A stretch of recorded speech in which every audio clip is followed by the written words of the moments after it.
Voilà, bonjour à tous. Je voulais vous présenter mon dernier modèle Tamiya que j'ai monté il y a peu de temps. Donc, c'est une mamie, mais récente.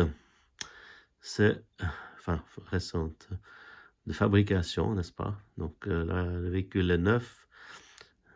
Donc, c'est une Tamiya M06. Donc, c'est un châssis propulsion. Et dessus, c'est la VV Karmann Ghia. Donc, vous pouvez voir un travail de carrosserie. Donc, voilà. Donc, je fais un petit tour. Donc là, on voit les jantes. On voit les pare-chocs, hein, les pare-chocs reportés sur la carrosserie. Donc, nouveau, une très jolie reproduction de chez Tamiya. Voilà. Je vous montre le côté du véhicule. Voilà. Voilà, donc ça, vous pouvez aussi l'acheter en kit, hein, comme la Tamiya que je vous ai montré, TT02 précédente. Simplement, ça, c'est un châssis propulsion. Il existe aussi le M05, un châssis traction. Ou sur celui-ci, vous trouvez la 2 chevaux, la Renault 5 Turbo, une NSU, sauf erreur, un Volkswagen Combo, enfin, toutes des old-timers, quoi. Mais, voilà, je vous présente aujourd'hui la VV Karmann, quoi. Donc, c'est toujours comme chez Tamiya, des superbes reproductions, hein. Voilà, je m'excuse, je suis sur mon bureau atelier, là. J'ai un petit peu moins de place, mais ça fera le taf, hein. Je m'excuse un peu pour les câbles, les chargeurs et tout, mais voilà. Je vous montre le dessus. Voilà. Donc ça, elle est full origine, hein.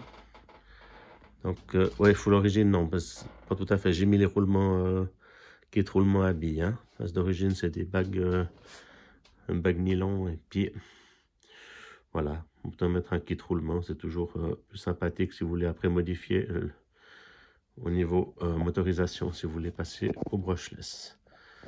Voilà. Ensuite, je vais vous montrer un tout petit peu l'arrière. Je vais essayer de la tourner. Voilà. Donc, voilà l'arrière. Donc, vraiment une fidélité à toute épreuve, hein, au niveau de la reproduction du véhicule. Voilà. Donc, comme je vous ai dit, la Karmann Ghia. Donc, Ghia est un préparateur, enfin, un designer. Si je ne me trompe pas. Voilà.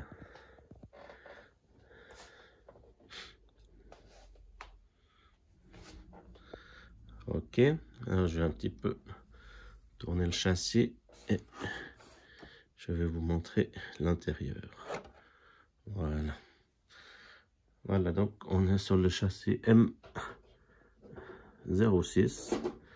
Donc moi, j'ai gardé l'électronique Tamiya, hein.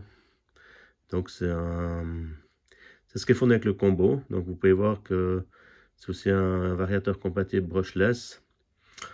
Après, si je ne me trompe pas, c'est les brushless vraiment de chez Tamiya qui vont avec, hein. À voir, hein. Je peux pas, à part, il faut voir les compatibilités, hein. Ça fait un 60 ampères. Et si on monte un brushless, il faut acheter ou monter un petit ventilateur pour le refroidir, hein. Voilà, puis c'est un Sensored, hein.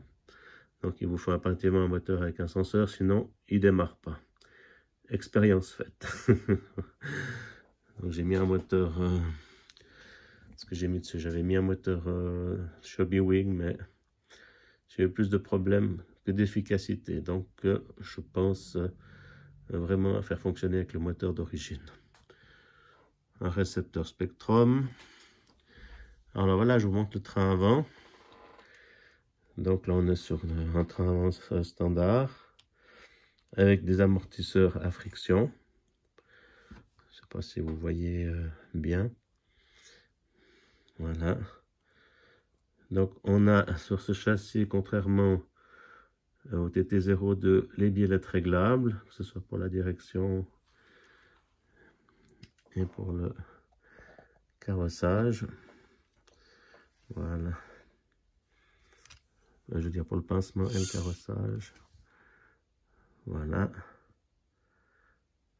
Je ne sais pas si vous voyez, c'est vrai que c'est assez petit, hein. Voilà. Donc là, j'ai mis. Donc le variateur est compatible LiPo 2S. Hein. Alors là, on a l'arrière. Vous voyez, les amortisseurs sont comme à friction, mais ne sont pas de même dureté entre devant et derrière. Hein. On a des amortisseurs, sauf erreur, plus souples à l'arrière. Enfin, des ressorts plus souples à l'arrière. Voilà. Je ne sais pas si vous voyez le ressort est différent. Hein. Ainsi que les pneus. Sauf erreur, derrière, c'est des pneus S-Grip de chez Tamiya. Voilà, hop là, excusez-moi. Je fais des bêtises. Voilà. S-Grip. Et devant, on a des gommes moins collantes. Donc, les pneus arrière ont plus de grip que les pneus avant.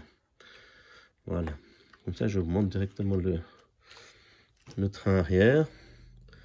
Donc, le moteur est vraiment à l'arrière. Hein. Ça, c'est moins qu'on puisse dire. Donc, bon appui sur le train arrière pour une question de tenue de route. Donc, c'est vraiment bien pensé. Déjà, les pneus se grippent plus. Les amortisseurs sont plus souples. Donc, on a une très bonne accroche. Hein.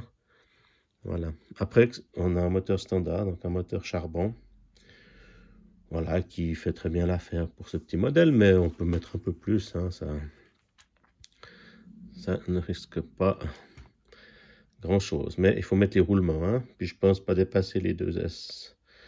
Voilà, vous avez le carter là, de transmission. Donc, c'est très très bien fait. Hein. Donc, un châssis à monter, bien sûr.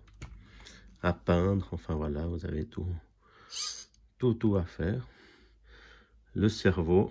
Donc, un cerveau standard, un fût à bas de base, comme d'habitude. Pour ces véhicules, c'est largement suffisant. Et là, dedans, j'ai une LiPo 2S, là, quand j'ai fait mes essais.